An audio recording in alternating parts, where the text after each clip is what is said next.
Since 1953, the Corvette has been America's sports car.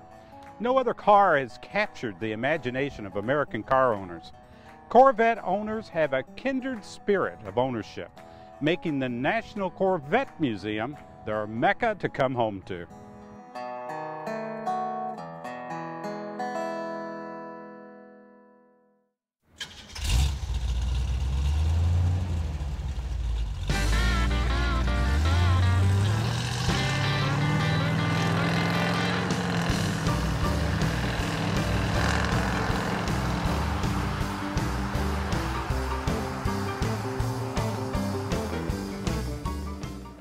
There was a group of Corvette enthusiasts that was mainly associated with the National Corvette Restorer Society that thought there should be a museum to be a central collection point for all of the materials, literature, dealer brochures that a lot of different people had, but they thought it should all be combined in one place, and that be a Corvette museum. And in 1988, Corvette enthusiasts actually started a nonprofit 501c3 foundation to serve as the National Corvette Museum Foundation and to also serve as that repository for the information. And one of the members of that organization indicated that if you build a museum, I will donate you my 1953. So then they start thinking, well, we needed to have, in addition to a collection point, library archives, we need to also have a display area for Corvettes. So it was totally Corvette enthusiasts, Corvette owners that was responsible for the idea and then responsible for making it happen.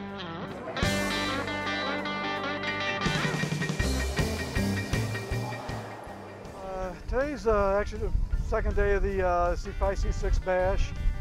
We come as an annual thing just because we love the museum and everything it stands for. What I think is special about a Corvette is the styling, the performance, the way it handles, the heritage. It's just got a lot of history behind them.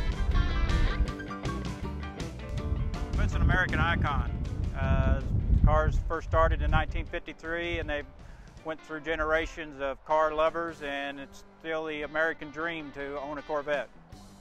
What they've done here in Bowling Green, obviously because the plant is here, but they've also built this museum, and in the last couple of years they've really added on to it. It's added a great deal for the people that owns Corvettes, or not even Corvette owners, that can come here and review what's inside, walk through the museum, see how the Corvette started in the early 50s and walk through to today. You can get the feel of what they've accomplished, and the museum is great.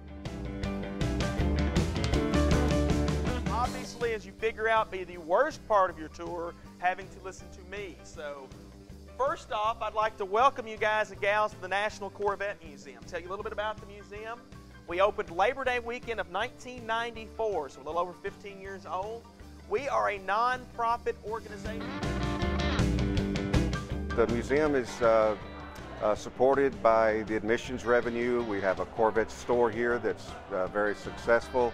A great revenue source for us. Events like we have going on this weekend really is a good revenue source for us. We do about 25 Corvette raffles a year, different amounts, so that's a major revenue source for us as well.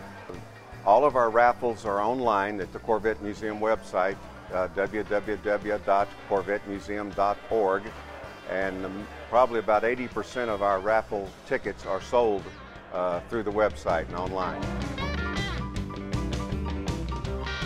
Well, the bricks were an idea by some of this earlier group, and it was to kind of serve two purposes.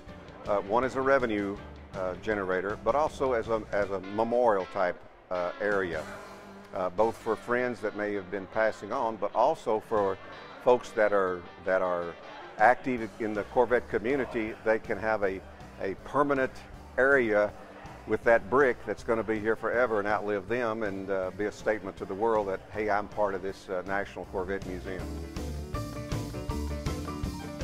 Last year we had 146,000 plus visitors. We will generally have around 60 countries that will visit the Corvette Museum in a year. and all 50 states. So pretty international and then certainly, of course, widespread across the United States. I think the original design team was had some influence, and maybe some significant influence, by some of the Corvette designers, particularly John Cafaro, who designed the C5 Corvette. The Corvette car itself is designed differently, uniquely, where you readily identify it. They wanted a building that when people did see it, pictures of it wherever, that's the Corvette Museum in Bowling Green, Kentucky.